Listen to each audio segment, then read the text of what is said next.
سرخط خبرها. آتش گرفتن بازار مرکزی ناحیه جیهون. شرح صدمه‌ای که 7 کشته بر جای گذاشت.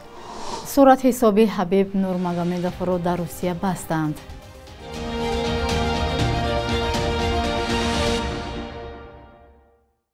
روز بخیر بیننده های عزیز، به برنامه نویدی بامدادی خوش آمدید. دوامی چند دقیقه بعدی شما را با آخرین خبرهای تاجیکستان و جهان آشنا می‌سازیم. امروز سه‌شنبه 2 ایول. شب گذشته بازار مرکزی ناحیه جیهون قمسنگیر سابق آتش گرفت. از نوارهای کاربران دیده می شود که علنگه آتش بلند بوده مساحت زیاد را فرا گرفته است. مقامات ناحیه جیهون سوختار بازار را ضرر جدی گفتند، ولی فعلا از دادن تفصیلات و حجم ضرر خودداری کردند. ساکنان میگویند به بازار پورا به کام آتش رفته، حالا به تازه کردن آن آغاز کردند. فعلا معلوم نیست که چند دکان سوخته است، ولی یک فروشنده این بازار گفت که دکان او و تاجرانی که در پهلویش هستند پورا به کام آتش رفته است. نمایندگان کمیته حالتهای فوق‌العاده در ولایت ختلان گفتند که بعد سر زدن سوختار به جای حادثه رفته آنجا قرار دارند. بازار مرکزی ناحیه جیهون از بازارهای کلان در مرز تاجیکستان و افغانستان بود که تا آمدن طالبان آنجا فروشندگان و خریداران از افغانستان ظاهر می شدند. همکاران ما این موضوع را تحقیق دارند و با پیدا شدن اطلاع بیشتر حتما شما را آگاه خواهیم کرد. وزارت کارهای داخلی تاجیکستان صدمه پرقربانی که 7 کشته بر جای گذاشت شرح داده است. روز 27 ایون در شبکه‌های اجتماعی نوار صدمه پهن گشت که درباره شمار کشته شده ها امور زد و نقیص صدا داد. مرکز مطبوعاتی وزارت نوشته است که روز 27 ایون سال روان تخمینا ساعت 19:10 راننده ماشین تمغه آپل اسرا باباجان زویروی 27 ساله ساکن ناحیه مومن آباد هنگام حرکت از سمت شهر کولاب به سمت ناحیه مومن آباد در حدود دهه آفتاب لقای شهر کولاب از عهده اداره واسطه نقلیات نبرآمده با ماشین دیگری نیز تمغه آپل اسرا تحت اداره عمرجان لطیفов که سال تولدش 2000 بوده ساکن ناحیه مومن آباد است برخورده است. در نتیجه مسافران آپل دویم بنفشه مومنوف 38 ساله با همراه 3 فرزندانش که سالهای تولدشان 2019 2011 و 2014 ساکنان ناحیه مومن آباد علیف رمضان رشیدویچ سال تولدش 1999 ساکن ناحیه مومن آباد و خود راننده لطیفов او در جای حادثه به هلاکت رسیدند. همچنین مسافر دیگر رمضانی نسیم جان سال تولدش 2006 ساکن ناحیه مذکور جراحت‌های وزنی جسمانی برداشته در بیمارخانه به هلاکت رسیدند. طبق اطلاع رسمی همساله در تاجیکستان به حساب میانه حدود 1,500 صدمه نقلیاتی رخ می‌دهند. در این حادثه ها تقریباً 450 نفر جان باخته، حدود 2000 نفر مجروح می‌شوند. این بلندترین آمار میان کشورهای سابق شوروی بوده است. مقامات در اکثر موارد راننده ها را به بی‌احتیاطی و ناعهده برای گناهکار میکنند، اما برخی از رانندگان مشکل فنی یا تکنیکی و راههای دشوار گذر را دلیل میارند. صاحبکاران ناحیه فرخو راه جماعت در قد این ناحیه را بازسازی میکنند. بر پایه نقشه که به دست رادیو آزادی رسید، راه اسفالت پوش و چراغان می شود. با گفته محمود جان رحمتزاده مؤلف گزارشی که حالا یکجا می‌بینیم، سال گذشته صاحبکاران مثل این راه 10 کیلومتر را منفش کردند. این نقشه بازسازی راه جماعتی در قد ناحیه فرخور است. بر پایه آن راه اسفالت پوشت و چراغان کرده می شود. ولی نقشه را نه حکومت محلی بلکه صاحبکاران اجرا می‌کنند. سال گذشته صاحبکاران مثل این راه 10 کیلومتر را منفرش کرده اند. با غیر از اون که صاحبکاران با طریق حشر در منطقه کار رفتند، 28 قریب 29 کیلومتر راه از تعمیر برآورده شد. حالا صاحبکاران نه تنها در فرخار بلکه در همدانی هم راه می‌سازند.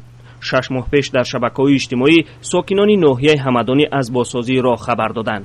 در یک رویخطی که نشر شده است از کمک 10 نفر یاد می شود.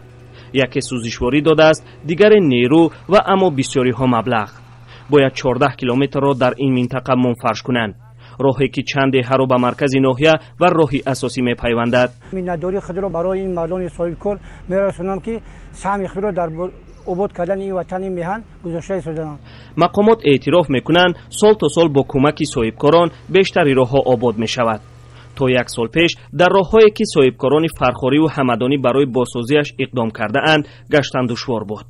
аммо бештари вақт сокинон ҳукумати маҳаллиро барои нигоҳ накардани роҳҳо танқид мекунанд. онҳо мегӯянд нақши ҳукумат дар тармими роҳҳо қариб ки нест ё фақат кӯмакрасон аст.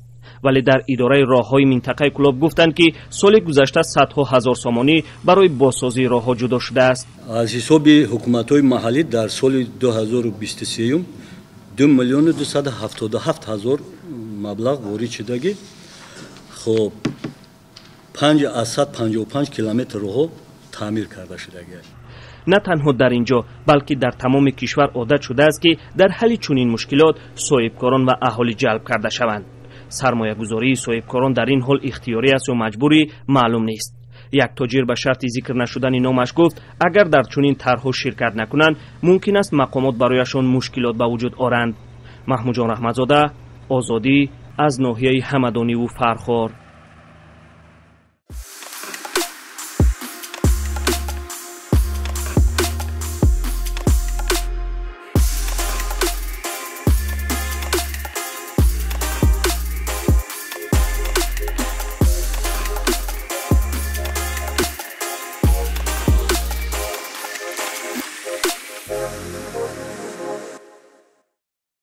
хадамоти федералии андози русия суратҳисоби бонки ҳабиб нурмуҳаммадов ё нурмагомедов қаҳрамони пешини ташкилоти UFC-ро бастааст. расонаҳои русӣ 1 июл навиштанд нурмуҳаммадов ва ширкатҳои вобаста ба ӯ аз андоз зиёда аз 300 миллион рубл қарздор мебошанд.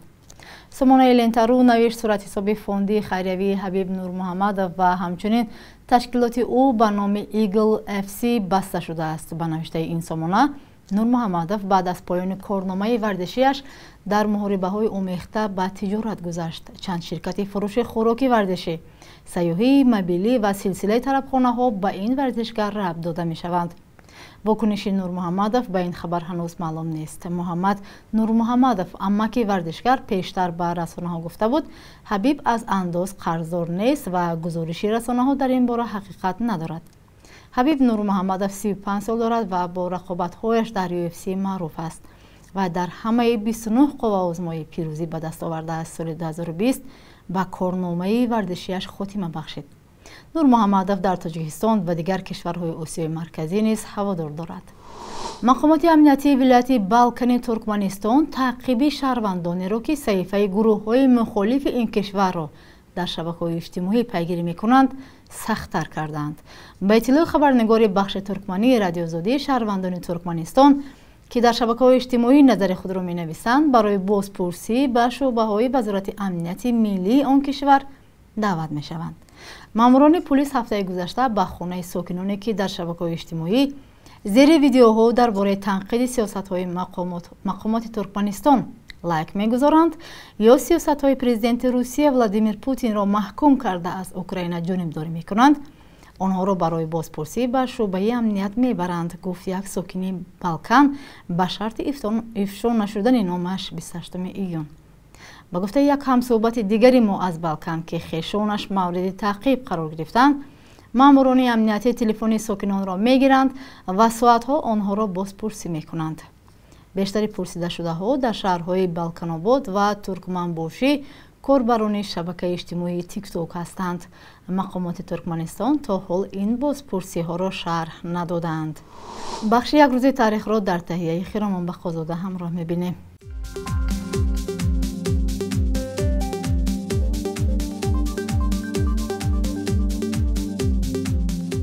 2 июли соли 2016 дар анҷумани ҳизби коммунисти Тоҷикистон баъди 25 соли раҳбарӣ ба ин ҳизби бозмонда аз идеологияи ҳукумати шӯравӣ ба ҷои Шоти Шабдолов Исмоил Талбаков раҳбар интихоб шуд.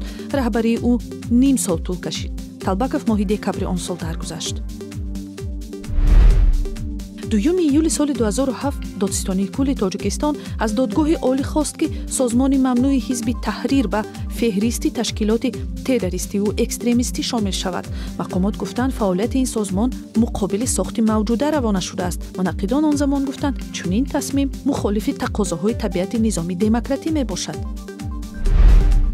2 июл рӯзи хабарнигорони варзишӣ аст ки аз соли 1995 бо ташаббуси матбуоти байналмилалии варзишӣ таҷлил мешавад.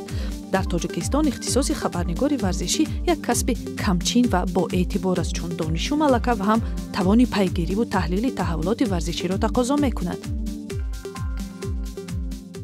бонки миллӣ арзиши асъори хориҷиро чунин таъин кардааст: 1000 рубли русӣ баробар аст ба 121 сомонӣ, 100 евро 1146 сомонӣ ва 100 доллар ба 1066 сомонӣ.